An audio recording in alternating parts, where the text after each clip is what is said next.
Hello teachers, welcome to study portal by Prachi Chaturvedi. और आज से हम लोग बीएड सेकेंड ईयर का जो सिलेबस है, जो चैप्टर्स हैं, जो सब्जेक्ट्स हैं, उनके बारे में डिस्कस करेंगे। तो सबसे पहले जो हम सब्जेक्ट स्टार्ट कर रहे हैं आज, वो है भारतीय शिक्षा की ऐतिहासिक परिप्रेक्ष्य या historical perspectives of Indian education. All right. तो सबसे पहले हम ये सब्जेक्ट स्टार्ट करेंगे। ओके। उसका अगर हम सिलेबस देखें तो वन बाय वन हम सबसे पहले सिलेबस देखेंगे कि हर एक यूनिट में क्या क्या है, हमें क्या क्या पढ़ना है। All right. आफ्टर दैट हम चैप्टर वाइज, यूनिट वाइज सारी चीज़ों को कवर करते हुए चलेंगे। ओके। सो चलिए स्टार्ट करते हैं हम सिलेबस को। तो सबसे पहले यूनिट वन देखते हैं हम। यूनिट वन में जो हमारा टॉपिक रहेगा, भारत में वैदिक, बौद्ध और मुस्लिम काल में शिक्षा प्रणाली का विकास और आधुनिक शिक्षा प्रणाली में विकास में उनका योगदान। ओके। एंड सेकंड रहेगा भारत में आधुनिक अंग्रेजी शिक्षा प्रणाली की शुरुआत।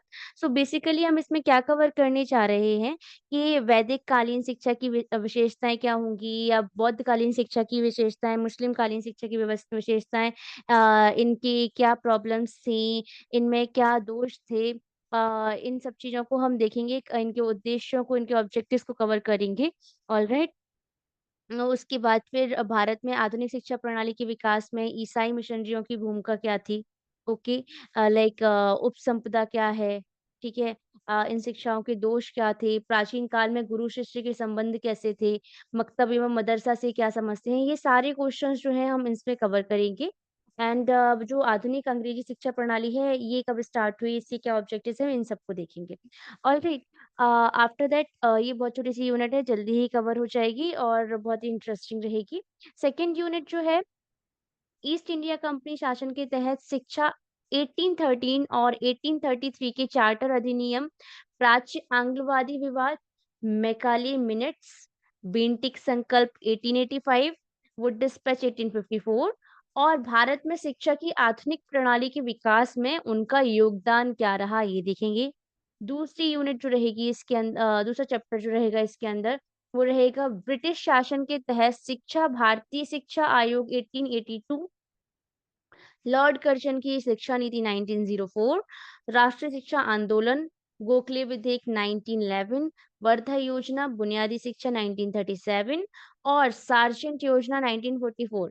और इसमें इनके क्या योगदान थे, आधुनिक भारतीय शिक्षा प्रणाली का विकास कैसे हुआ, ये सारी चीजें इसमें देखेंगे।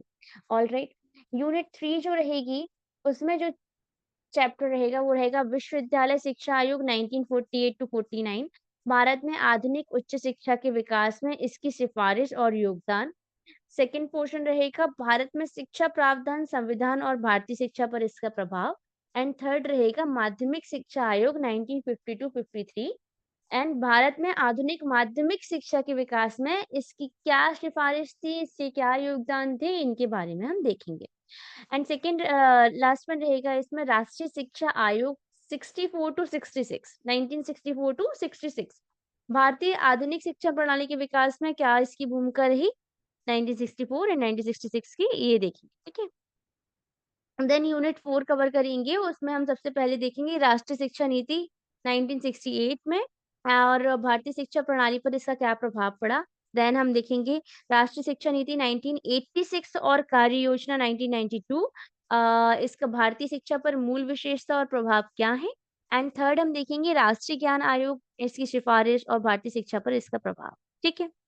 यूनिट फाइव में हम देखेंगे शिक्षा का अधिकार अधिनियम 2009, यह मुख्य विशेषता है और इसका भारत में प्राथमिक शिक्षा पर क्या प्रभाव पड़ता है। सेकेंड हम देखेंगे भारत में शिक्षा की समस्याएं, प्रारंभिक शिक्षा का सार्वभौमिकरण, एसएसए और मध्याह्न भोजन योजना, उच्च शिक्षा की मानक को बढ़ाने में माध्यमिक शिक्षा का व्यवसायीकरण, एंड लास्ट हम देखेंगे इसमें शैक्षिक अवसरों का समानीकरण। सो ये हमारी 5 यूनिट्स हैं किसके अंतर्गत, भारतीय शिक्षा के ऐतिहासिक परिप्रेक्ष्य सब्जेक्ट में। All right. इनको हम सारे यूनिट्स को एक एक करके कवर करेंगे और अच्छे से समझेंगे, सच दैट हमारे सब बहुत अच्छे मार्क्स आए। Right. All right teachers. So हम वन बाय वन सारी यूनिट्स को कवर करेंगे, so please be on time. और आप लोग रोज देखिए चैप्टर्स को, अगर आप लोग रोज़ देखेंगे, आप लोग अच्छे से अच्छे मार्क्स लाएँगे and all the best for the exams.